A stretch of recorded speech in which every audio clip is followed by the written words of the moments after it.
তাই তো তুমি রাজার রাজা হয়ে শুধু আমার হৃদয় লাগে ফিরছো কত মনোহরণ বেশে। দেখুন ভগবান কত রূপে আমাদের মাঝখানে এসেছেন, নানান রূপে আমাদের মাঝখানে এসেছেন। কখনো তিনি রাজা হয়ে এসেছেন, কখনো তিনি ভিখারি হয়ে এসেছেন, কখনো সুন্দর রূপে এসেছেন, তো কখনো কুৎসিত রূপে এসেছেন। এটা কিন্তু সবাই বুঝতে পারে না বাবা, অনেকে তর্ক করে, বলে যে ভগবানের রূপ, ছি ছি, এগুলো ভগবানের রূপ। দশাবতারের মধ্যে কত রূপ রয়েছে বলুন? কেশবধৃত মীন শরীর, মানে মৎস্যরূপ ধরে এসেছিলেন। কেশবধৃত কুর্ম শরীর, কুর্ম রূপে এসেছেন। মৎস্যকুর্ম তো ছেড়েই দিলাম, তারপরে কেশবধৃত সুকর রূপ, বরাহ রূপে এসেছেন। অনেকে বলে না ছি ছি, ভগবানের অবতার বরাহ, কেউ দেখে বলবে ভগবান? বলে কেন হবে না? তিনি যখন রামচন্দ্রের মতো রাজা হয়ে আসছেন, কৃষ্ণচন্দ্রের মতো রাজা হয়ে আসছেন, তখন তিনি ভগবান। আর তিনি যখন বরাহ কুর্মের মতো কুৎসিত রূপে আসছেন, তখন তার মান সম্মান কমে যাচ্ছে। আমরা বুঝি না, তাই আমাদের কাছে মনে হয় যে তার মান সম্মান হয়তো কমে যাচ্ছে। আমরা ভগবান বলে তাকে মানতে পারছি না, কিন্তু তাতে ভগবানের মান সম্মান কমে যায় না। একটু উদাহরণ দিয়ে বলি, আপনারা বুঝতে পারবেন। মনে করুন একজন দাদু কোটি কোটি সম্পত্তির মালিক, কোটি কোটি সম্পত্তির মালিক দাদু। এইবার তার ছোট্ট নাতি যদি দাদুকে বলে, ও দাদু, ও দাদু, তুমি একটু ঘোড়া হও না, আমি তোমার কাঁধের উপরে উঠবো। তা সেই দাদু কি বলবে? এই বেটা, তো সাহস তো কম নয়, তুই আমাকে ঘোড়া হতে বলছিস? জানিস আমি কত সম্পত্তির মালিক, কত কোটি টাকা আমার ব্যাংকে জমানো আছে, কত বিঘা জমি আছে আমার, তোর জন্য ঘোড়া হয়ে আমি তোকে কাঁধে নেবো? তো সাহস তো কম নয়। কোন দাদু কি নাতিকে বলবে এই কথা? যদি কোনো দাদু বলে তাহলে সে দাদু বেরসিক দাদু, তার মধ্যে কোনো রসকস নেই। তাহলে দাদু কি বলবে? যে দাদু ভাই, আমাকে ঘোড়া করে তুমি আমার কাঁধের উপরে উঠবে। তাই দাদু ভাই, তোমার জন্য আমি ঘোড়া হচ্ছি, তা তুমি আমার কাঁধের উপরে উঠো, কিন্তু দাদু ভাই তুমি কিন্তু আমাকে শক্ত করে ধরবে, আমি তো বুড়ো ঘোড়া, তুমি যেন পড়ে যেও না। তাহলে ওই নাতির মন রাখার জন্য 200 বিঘা সম্পত্তির মালিক, কোটি কোটি সম্পত্তির মালিক দাদু যদি ঘোড়া হয়ে তার নাতিকে কাঁধে নিয়ে যায়, তাহলে কি তার মান সম্মান কমে যাবে? কখনোই কমে যাবে না। তাহলে আমরা বুঝতে পারি না, তাই আমরা বিচার করি।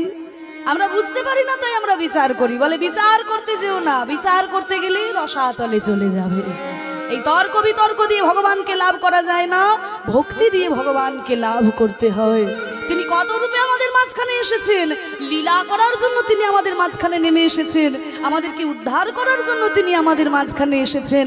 তিনি রাজার রাজা হয়েও ভিখারি হয়ে আমাদের মাঝখানে এসেছেন, ধুলাই লুটিয়ে গড়াগড়ি দিয়েছেন। ধরে তোমার ইচ্ছা গিয়েছে, তাই তোমার আনন্দ আমার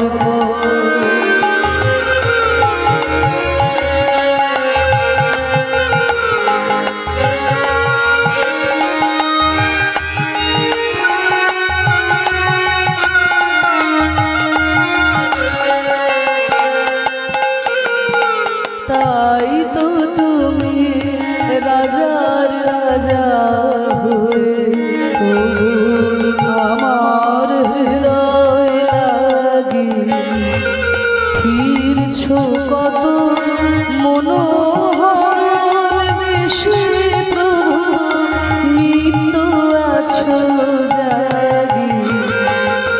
তাই তো তুমি রাজার রাজা হয়ে তবু আমার হৃদয় লাগি। এই আমার প্রাণে আনন্দ দেওয়ার জন্য ফিরছো কত মনোহরণ বেশে প্রভু, নিত্য আছো জাগি। আমি ঘুমিয়ে যাচ্ছি রাত্রি হলেই, কিন্তু তুমি তো ঘুমিয়ে যাও না প্রভু, তুমি সদা সর্বদা তুমি প্রহরায় রয়েছো। তাই তো প্রভু হেথাইলো নেমে তোমারি প্রেম, ভক্ত প্রাণের প্রেমে। তাই তো প্রভু হেথাইলো নেমে তোমারি প্রেম, ভক্ত প্রাণের প্রেমে। কত সুন্দর কথা দেখুন। তো প্রভু হেথায় এলো নেমে তোমার প্রেম ভক্ত প্রাণীর প্রেমে। যেই তোমার গোলকের প্রেম ধন ব্রহ্মাদির চতুর্মুখে নাম করে পাইনি, যেই প্রেম লক্ষ্মী দিনরাত বিষ্ণুর চরণ সেবা করে পাইনি, সেই গোলকের অপ্রাকৃত প্রেম ধন মহাপ্রভু আমাদের মাঝখানে বিতরণ করেছেন আমাদেরকে উদ্ধার করার জন্য। মূর্তি তোমার যুগল সম্মিলনে সেথায় পূর্ণ প্রকাশিছে। খুব গুরুত্বপূর্ণ কথা, মূর্তি তোমার যুগল সম্মিলনে সেথায় পূর্ণ প্রকাশিছে।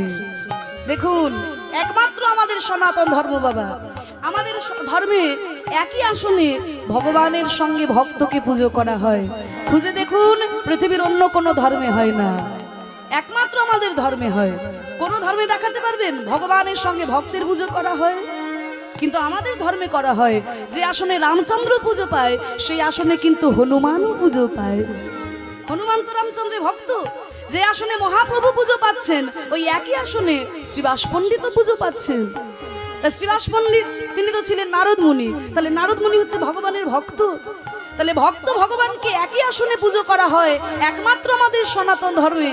কারণ আমাদের ধর্মে মনে করা হয় যেখানে শুধু ভগবানের পুজো হয় সেখানে অর্ধেকটা ভগবানের পুজো হয়, যেখানে ভক্ত ভগবানের পুজো হয় সেখানে পূর্ণ ভগবানের পুজো হয়। তাই তো প্রভু